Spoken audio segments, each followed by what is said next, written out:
আসসালামু আলাইকুম ওয়া রাহমাতুল্লাহি ওয়া বারাকাতুহু। ওয়ালাইকুম আসসালাম ওয়া রাহমাতুল্লাহ। চাচা কেমন আছেন? ভালো আছি চাচা।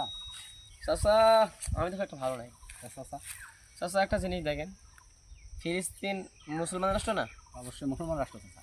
কিন্তু এই মুসলমান রাষ্ট্রের প্রতি যে ইসরায়েল যেরকম করে নির্যাতন চালাচ্ছে, এই সব সারাদিন মনে করো একই নিউজ তার ভালো লাগে না। আমারও ভালো লাগে না, কি করবো চাচা বলো।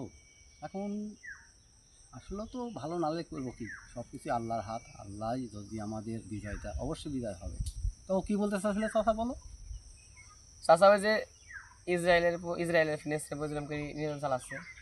রে চাচা, তাহলে একটা গল্প শোনো। ঘটনা হলো কি জানো, মুসলমানে ওরা জানে মানে শত্রু, কারণ মুসলমানের ইমানের শক্তি ইমন ওরা পছন্দ করে না। কারণ হলে ওরা তো বেধর্মী, ওদের ধর্মই নাই, ওদের শুধু টাকা দুনিয়াদারি। আর মুসলমানের যে মহিলা জান্নাত পাওয়া যাবে, এটাই তো আমার বড় সাফল্যতা, বুঝতে পারি। এই জন্য ওরা মুসলমানের উপর হামলা করে, শিশুদের উপর নির্যাতন করে। তারপর ওই মসজিদকে আক্রমণ করে। তারপর তোমার হলে ওই করে, ওরা তো আসলেও খ্রিস্টান, ওদের ধর্ম নেই, ওরা ইহুদি, বুঝতে পারছো। তো আল্লাহ ওদের বিচার করবি চাচা, বুঝতে পারছো। অত হতাশা হওয়ার কাজ নেই, একদিন আকসা আমাদের হাতে আসবে ইনশাআল্লাহ।